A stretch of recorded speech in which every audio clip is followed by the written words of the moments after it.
Welcome back to Burden of History. And if you're new here, welcome. This podcast is where we bring truth to the surface, even when history tried to bury it. I'm your host, Dr. Rose, and today we're going back, way back before 1492, to explore the lives and legacies of the first Americans. Before borders, before colonization, native nations thrived. Their stories weren't lost, they were silenced. But we're here to change that. So settle in and let's talk about who the first Americans really were. History isn't just about what was written down, it's about what was lived, what was erased, and what still echoes. Dr. Rose. For generations, we were told the story of America started when Columbus discovered it.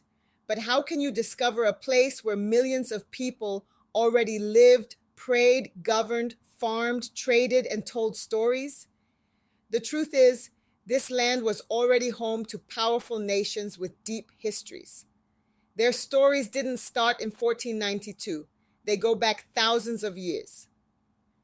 And today, we're going to talk about who they were, what they built, and why it still matters. Before there was a new world, there was an old one, rich with tradition, spirit, and resilience. That's the story we're telling today. We're peeling back the myths and digging into what was really here before European boots hit the ground. Empires, science, city building, spiritual wisdom, and sustainable innovation. We'll talk about the people, the places, the power, and the reasons we weren't taught any of it in school. This episode isn't just about looking back. It's about reclaiming the timeline. So take a deep breath. Get ready to unlearn, relearn, and remember. Because what came before 1492? That's where the real story begins. Chapter 1, Not Unclaimed Land, Indigenous Empires Before 1492. Let's begin with a truth that history books have tried very hard to ignore. North America was not unclaimed land. Before Columbus ever packed his bags and misread a map, the continent was already home to thriving, complex, and sovereign civilizations. In other words, the house was fully furnished and someone was living in it. Now the popular myth goes something like this. When European explorers arrived, they found vast open wilderness, scattered tribes, and a virgin land ready to be tamed. Yeah, no. The truth, this land was already organized, governed, and deeply claimed. From the forests of the Northeast to the deserts of the Southwest, indigenous nations had governments, agriculture, trade systems, diplomacy, spirituality, and yes, borders. Let's put it this way. If you showed up unannounced in some places, you weren't just trespassing. You were starting an international incident. We use words like tribe a lot when talking about native people, but many of these societies were more akin to nations. Some even formed federations, confederacies, and alliances, long before Europeans dreamed of a new world. Take the Iroquois Confederacy, for example. Known as the Haudenosaunee, this alliance of 6 nations, the Mohawk, Oneida, Onondaga, Cayuga, Seneca, and later the Tuscarora, operated with a constitution, a system of checks and balances, and even protocols for diplomacy and war. In fact, some historians argue that elements of the U.S. Constitution were influenced by the Iroquois model, yet somehow that never made it into the Schoolhouse Rock episode.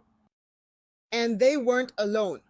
The Maya, the ancestral Puebloans, the Chinook, the Shoshone, the Muskogee Creek, and many more had developed systems of leadership, trade, and law that rivaled or exceeded what Europe had at the time. You see, the myth of an empty continent wasn't just wrong, it was strategic. Declaring this land vacant gave colonizers a legal and moral excuse to seize it.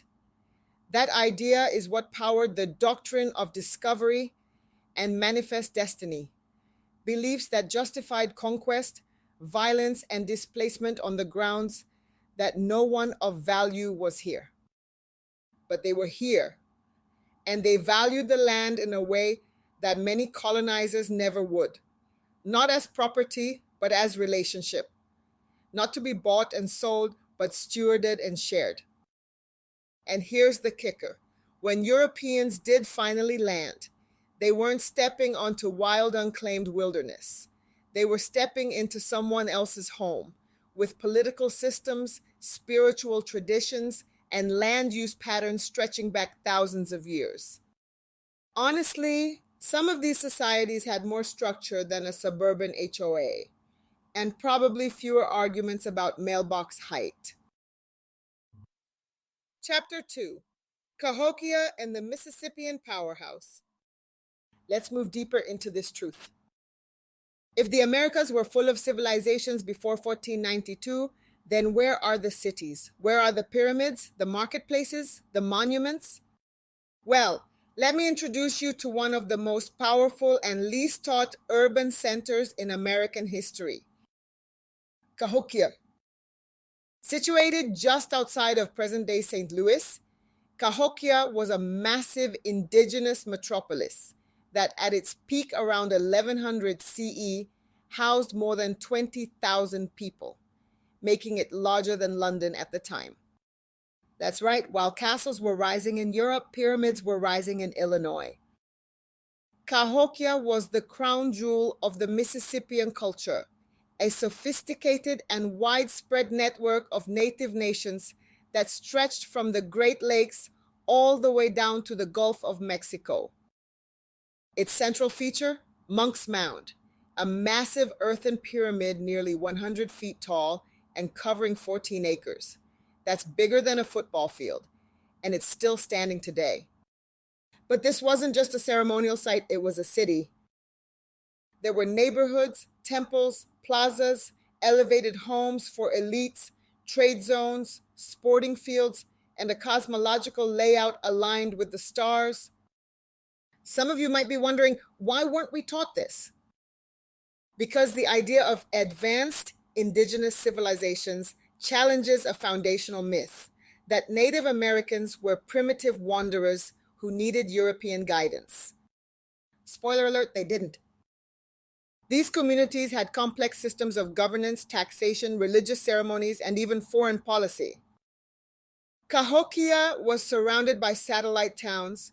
It had trade networks that extended to modern-day Florida and the Rockies. Archaeologists have uncovered shells, copper, obsidian, and ceremonial goods that show just how far their influence reached. This wasn't some backwoods village. Cahokia was New York City before New York had a name.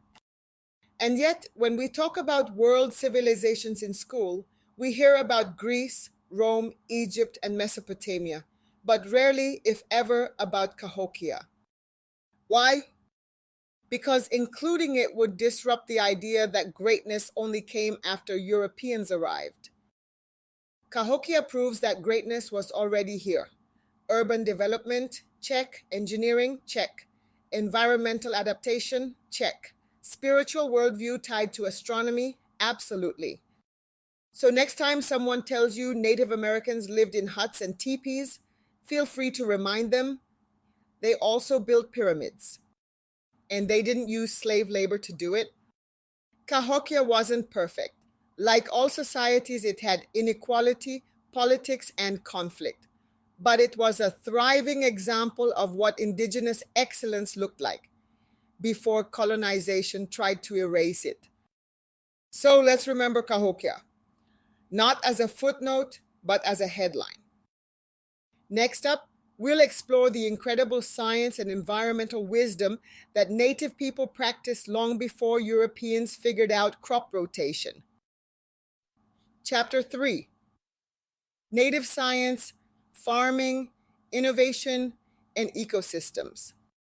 Let's step into the part of the story that has been the most underestimated: native science. And yes, I said science. The idea that indigenous people were just living off the land in some kind of eternal camping trip, completely false. They weren't just surviving, they were engineering ecosystems. Let's talk agriculture. Before we dive into crops, let's clear something up.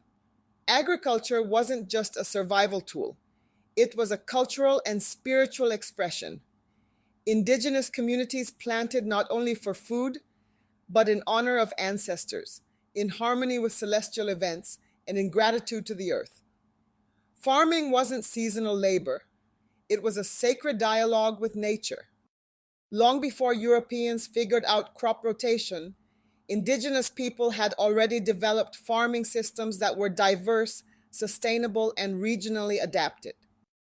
One of the most brilliant systems, the three sisters, corn, beans, and squash, grown together in a way that not only maximized nutrients in the soil, but also maximized yield. Corn provides a stalk for the beans to climb. Beans fix nitrogen in the soil. Squash shades the ground to prevent weeds. It's teamwork. It's symbiosis. It's science. And let's be honest, it's a better group project than most of us have ever experienced. In fact, modern sustainable farming models are now looking back at these ancient indigenous practices for guidance. Scholars call this agroecology, but native communities would just call it common sense. They weren't working against the land, they were collaborating with it. But it didn't stop there. Native communities genetically modified plants, yes, actual domestication and selective breeding, to increase hardiness, yield, taste, and medicinal properties. From maize to sunflowers, they transformed wild plants into powerhouse crops. Let's not forget water management. Indigenous peoples in the Southwest, like the Hohokam, built elaborate canal systems, some stretching for miles, to irrigate desert farmlands with precision. They didn't just take from nature, they studied it, learned from it, and designed alongside it. And this relationship wasn't just functional, it was sacred. Land was not property, it was a living being, a teacher, a relative, and their agricultural practices reflected this, harvesting in rhythm with the moon, letting the soil rest, giving thanks before every meal. Contrast that with what came next: monoculture, overgrazing, environmental exploitation. The colonizers came with plows. The natives came with balance. And it wasn't just plants, it was entire ecosystems. The Plains tribes, for example, didn't just hunt bison. They helped manage their migration patterns using controlled burns, which promoted new grass growth, which in turn fed the herds. It was an intentional cycle. Think of it this way: where Europeans saw wild nature, native people saw a living network of relationships. So the next time someone calls indigenous knowledge primitive, you can remind them native people were practicing sustainability, environmental engineering, and community-based science hundreds of years before the Enlightenment. They didn't just live with the land, they studied it, shaped it, and respected it. And honestly, it might be time we took a few notes. Chapter 4: Oral Libraries: How Indigenous People Pass Down History. Let's talk about memory. Not the kind you back up on a hard drive, but the kind you carry in your bones. For Indigenous people, storytelling wasn't entertainment. It was a sacred form of preservation. In the absence of books, scrolls, and parchment, Native nations passed down their histories, values, cosmologies, and governance through oral tradition, a deeply disciplined, highly structured system of knowledge transfer. And get this, some indigenous languages are so rich and layered that a single word could carry the weight of an entire experience. Imagine describing the wind, a prayer, and the mood of the day all in one phrase. That's the depth of what was passed on orally, not just facts, but feeling. Imagine elders who could recite hundreds of years of genealogy, migration stories, rituals, harvest cycles, and moral teachings, not with notes, but with intention, rhythm, and community validation. In the Cherokee tradition, stories explain the origin of the mountains. In the Lakota tradition, star maps weren't just metaphors, they were literal navigation tools. For the Navajo, oral chants and origin stories weren't just recited, they were sung, danced, and lived. This wasn't bedtime storytelling, it was a living library, open to those who listened with care and passed it forward. So, why does this matter?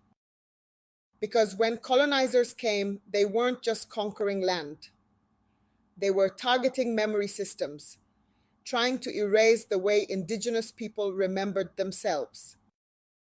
Boarding schools punished Native children for speaking their language. Missionaries outlawed traditional dances and ceremonies.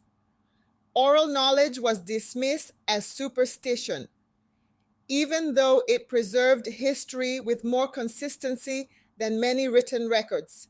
Ask any oral historian. The memory of a people is a form of resistance, and that's exactly what oral tradition became, a form of cultural survival. Even in silence, stories survived, told in kitchens, whispered on porches, hidden in lullabies, and now those stories are rising again, revived in film, poetry, theater, language schools, and powwows, not just as art, but as evidence, as lineage, as truth. So when someone asks why there aren't more written records of Indigenous history, remind them some truths were carried in the soul, not on paper, and they survived centuries of erasure without a single ISBN number. Today, universities are finally catching up, inviting elders to speak, hiring native historians, and digitizing oral traditions.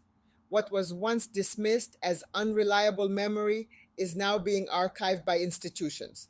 But let's be clear, these stories were never forgotten. They were just waiting to be heard. Next up, Chapter 5, the systems that tried to erase it all and the native voices who said, not today.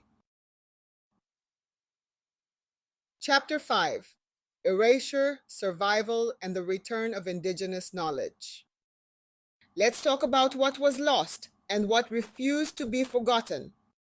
When colonizers came to the Americas, they didn't just take the land, they took the languages, the stories, the children, the ceremonial grounds, the medicines, and the names. They renamed rivers, burned sacred texts, dug up burial mounds, outlawed ceremonies, banned languages, and created a system of erasure so deep and so strategic that generations grew up never knowing their full names, their tribal affiliations, or their ancestors' stories. The goal wasn't just conquest, it was cultural annihilation, the complete destruction of identity. And yet, here we are. Because indigenous people did more than survive. They rebuilt, they remembered, they resisted through whispered language lessons taught by grandparents, through beadwork patterns passed from mother to daughter, through oral histories kept alive in kitchens and community centers. In the 20th and 21st centuries, we've seen a powerful resurgence, native language immersion schools, powwows that reclaim traditional dances, legal efforts to repatriate sacred items and ancestral remains, native-led museums and cultural centers, youth returning to their roots, learning the names their great-grandparents were forced to forget. Imagine reclaiming your name after 4 generations of silence.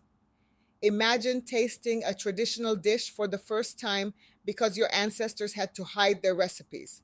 This isn't just cultural revival, it's emotional resurrection. It's the return of identity, wrapped in language, food, ceremony, and pride. This isn't nostalgia, it's reclamation. We're witnessing native nations not just recover what was stolen, but breathe new life into it.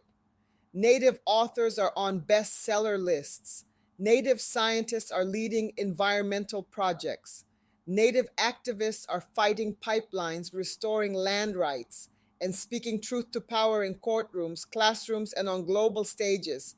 And yes, Native podcasters and content creators, just like this one, are telling stories that were almost erased because history isn't just in the past. It's alive. It's teaching us.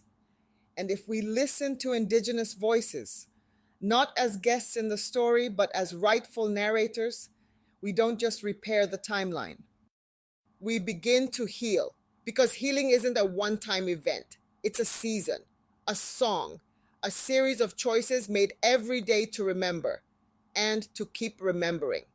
And maybe the most radical act we can do right now is to tell the truth. So let this be your reminder. The burden of history is heavy, but it's lighter when we carry it together. Before we close this episode, I want to leave you with the voices of those who came before us. Voices that spoke truth, pain, resistance, and hope. Sometimes with fire, sometimes with a whisper. These are the words of Indigenous leaders who carried the burden of history in their hearts. Listen closely, because what they said then still speaks to us now. Chief Joseph of the Nez Perce Surrender Speech, October 5, 1877. Tell General Howard I know his heart. What he told me before, I have it in my heart. I am tired of fighting. Our chiefs are killed. Looking Glass is dead. Tuval is dead. The old men are all dead. It is the young men who say yes or no. He who led the young men is dead. It is cold, and we have no blankets. The little children are freezing to death. My people, some of them, have run away to the hills, and have no blankets, no food. No one knows where they are, perhaps freezing to death. I want to have time to look for my children, and see how many I can find. Maybe I shall find them among the dead. Hear me, my chiefs. I am tired. My heart is sick and sad. From where the sun now stands, I will fight no more forever. Speech 2. Red Jacket of the Seneca Nation. Response to a Missionary, 1805. We do not wish to destroy your religion or take it from you. We only want to enjoy our own. You have your religion and we have ours. It was given to us, and we wish to keep it. The Great Spirit made us both, but He gave us different understandings. We do not want to destroy your faith. Just do not ask us to give up ours. This concludes episode 2. Thank you for listening, and thank you for remembering. So now what? We remember. We tell the truth. America didn't begin in 1492. It began in the heartbeat of Indigenous nations, in every song, seed, and story they carried. That's the burden and the beauty of history. Thank you for listening to Burden of History.